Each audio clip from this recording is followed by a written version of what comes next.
अनुलोम विलोम का अभ्यास करें। सबसे पहले आप दाएं हाथ के अंगूठे को दाएं नासिका पे लगाएंगे और दाएं नासिका पे लगा करके दाएं नासिका को बंद करेंगे और फिर बाएं नासिका से श्वास को अंदर की ओर भरेंगे। लंबी गहरी श्वास को धीमी गति से भरते हुए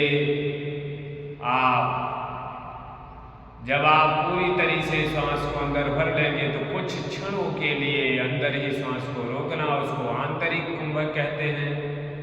और फिर आप दाएं नासिका से श्वास को निकालेंगे बाएं नासिका को बंद करते हुए।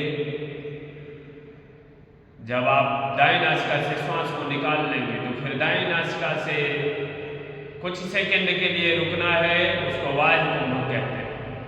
और फिर बाएं नासिका को बंद किए हुए दाएं नासिका से ही श्वास को प्रवेश कराएं, अंदर की ओर खींचें और फिर जब खींच लेंगे तो फिर बाएं नासिका से श्वास को छोड़ना है। यही प्रक्रिया आप करेंगे। आपके अनुलोम विलोम में 3 प्रक्रियाएं होती हैं, पूरक, रेचक और कुंभक। श्वास को खींचने की प्रक्रिया पूरक और छोड़ने की प्रक्रिया को रेचक कहते हैं। कुंभक वो होता है जब आप श्वास को अंदर खींचते हैं तो कुछ क्षणों के लिए, कुछ सेकंड के लिए आप अंदर रोके, उसको आंतरिक कुंभक। और जब श्वास को छोड़ते हैं तो कुछ सेकंड के लिए बाहर रोकना, उसको वायु कुंभक कहते हैं। आपके शरीर में 72,72,10,201 नस नाड़ियाँ होती हैं। जब आप यह अनुलोम विलोम प्राणायाम करते हैं तो ये 72,72,10,201 नस नाड़ियाँ परिसंचरित होती हुई ऑक्सीजन की भरपूर मात्रा प्राप्त करती है। इससे आपका फेफड़ा श्वसन तंत्र मजबूत होता है।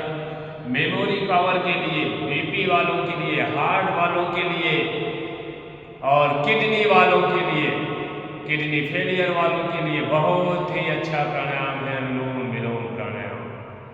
इसका अभ्यास अगर ये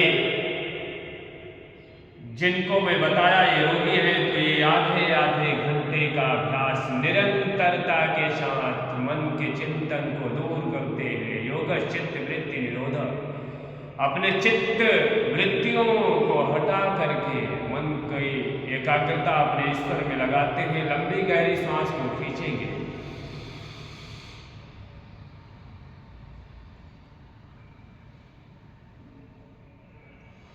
आपकी आंखें बंद होगी, आपका ध्यान एक चित्त में समाहित होकर के, जैसे आप पानी पीते हैं तो तरावट महसूस होती है, वैसे अब जब आप श्वास को खींचते हैं तो आपको यह एहसास होना चाहिए कि अब ये श्वास हमारे शरीर को निरोगी काया प्रदान करेगी। ये शरीर हमारी पंच तत्व से मिलकर बनी हुई है। अगर ये पांचों तत्व हमें शुद्ध स्वच्छ मात्रा में मिले तो हमारी शरीर हमेशा निरोगी रहेगी, कोई रोग उत्पन्न नहीं होगा। अगर ये पांचों तत्व में किसी एक तत्व का भी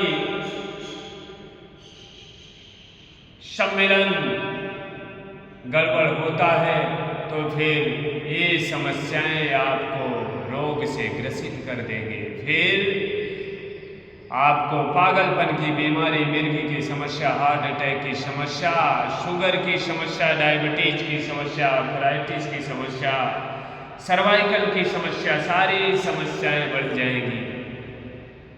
इसीलिए कहा गया है करें योग रहे निरोग। धर्मार्थ काम मोक्षाणाम शरीरम साधनानाम। तो धर्म अर्थ काम मोक्ष ये हमारे 4 पुरुषार्थ हैं। इन पुरुषार्थों की प्राप्ति के लिए